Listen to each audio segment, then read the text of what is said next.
벤처 투자 소득 공제에 대한 이야기를 잠깐 할 텐데요. 네, 지금 연말이 되니까 특히나 우리 고소득자들이 이제 소득세를 줄이기 위한 방편으로 고민들이 많아지시는 것 같습니다. 어쨌든 1월 1일부터 12월 31일까지 2021년 소득세 신고는 이미 대부분 수입이나 지출에 대한 내용들이 다 픽스된 상황일 거기 때문에 지금 갑자기 어떤 엄청 중차대한 세금 공제 감면의 툴을 만들 수는 없을 것 같고요. 이제 사업 소득을 가져가시는 분들 중에 특정 분들이 보통 이제 창업 혹은 벤처 혹은 연구소, 고용 증가 이런 등등의 어떤 조세등의 체납법상의 중소기업에게 제공해주는 어떤 혜택들로 어떤 정책적인 경제활동을 했을 때 주어지는 혜택으로 세금을 줄이는 경우들이 간혹 있긴 한데요. 이런 경우를 제외하고 지금 당장에 갑자기 막 어떤 의미 있는 중차대한 세금을 증감을 기획하는 것은 거의 현실상 불가능하다라는 생각이 좀 듭니다. 그래서 그나마 지금 만약에 우리 중소기업을 만나시는 분들이 계시다라고 하면 중소기업이 세금에 대해서 고민하고 있습니다. 혹은 사업자들이나 고소득자들이 세금에 대해서 고민하고 있습니다라고 하면 우리 입장에서는 할 수 있는 게 거의 없어요. 현실적으로 납세에 대해서 설득을 해주셔야 됩니다. 세금은 내야 되는 거예요. 지금 이제 와서 어떻게 해요? 그렇죠? 그리고 다만 앞으로 세금을 줄이고 싶다라고 하면 우리 중소기업의 경우에 세금을 공제 감면해주는 다양한 지원 사업이나 시책들에 대해서 안내를 좀 받고 내년 거니까요. 2022년 1월 1일부터 12월 31일 사이에 저런 세금을 공제나 감면해주는 정책들을 우리가 그런 경제활동들을 하고 그 근거들을 가지고 22년 소득세 신고할 때는 세금을 좀 줄이기 위한 노력들을 하면 의미가 있지 않을까 이런 생각이 좀 들고요. 이도저도 아니다라고 하면 만약에 할 수만 있다라고 하면 사실 지금 가장 임팩트 있게 세금을 늘리고 줄이고 할 수 있는 내용은 뭐가 있냐면 연말에 지금 저도 마찬가지인데요. 많이 문의를 받고 있는 게 벤처기업에게 투자를 하고 소득공제를 받는 벤처기업 투자 소득공제라는 제도가 있습니다. 그래서 방법은 되게 간단해요. 벤처기업을 찾으세요.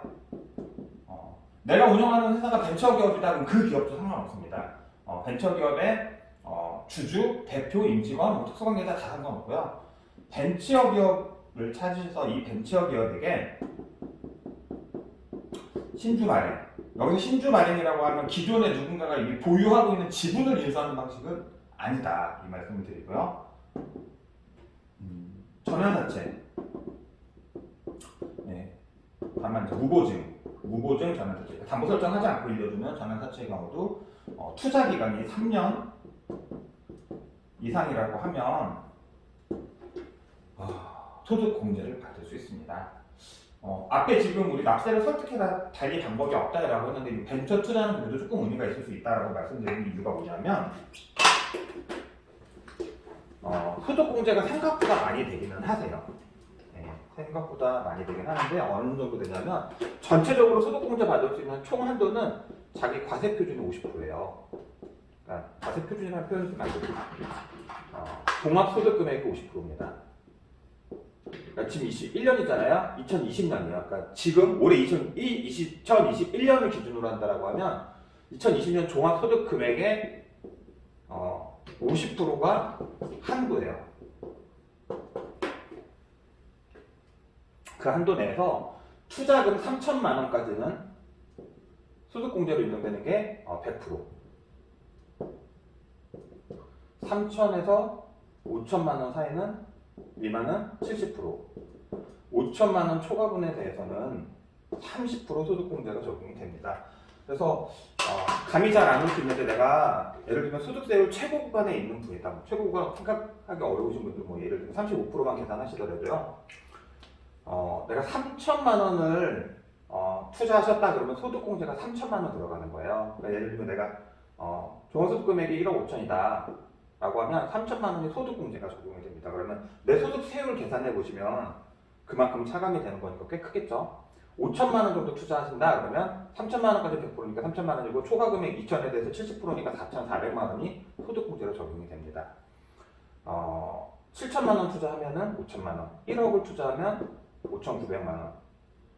내 2억을 투자한다라고 하면 1억 초과분 30%니까 3천이잖아요. 8,900만 원이 소득공제가 적용이 됩니다. 그래서 내 과표에서 뭐 100단위, 10단위가 아니라 몇 천만 원씩 소득공제를 받을 수 있기 때문에 소득공제가 되면 그만큼 수익 금액이 줄어드는 효과가 있고 그로 인해서는 소득세, 최고소득세 구간에 있는 소득이 줄어들기 때문에 아주 정말 약간 예를 들면 3천만 원을 35% 세율해서 투자해서 소득공제 받는다라고 하면 얼추 계산해서 돈 천만 원 정도는 소득공제를 받으실 수 있기 때문에 다른 것들에 비해서 세금 감면 효과가 굉장히 큰 아주 단기적으로 할 수 있는 우리 절세 툴이 벤처기업 투자다라고 말씀을 드리고요. 다만 기업을 잘 선정하셔야 돼요. 내 기업이면 전혀 상관없겠지만 전혀 모르는 회사나 남의 회사에다 투자는 했는데 소득공제는 받았는데 원금이 100%다 날라가 버리는 의미가 없잖아요. 그래서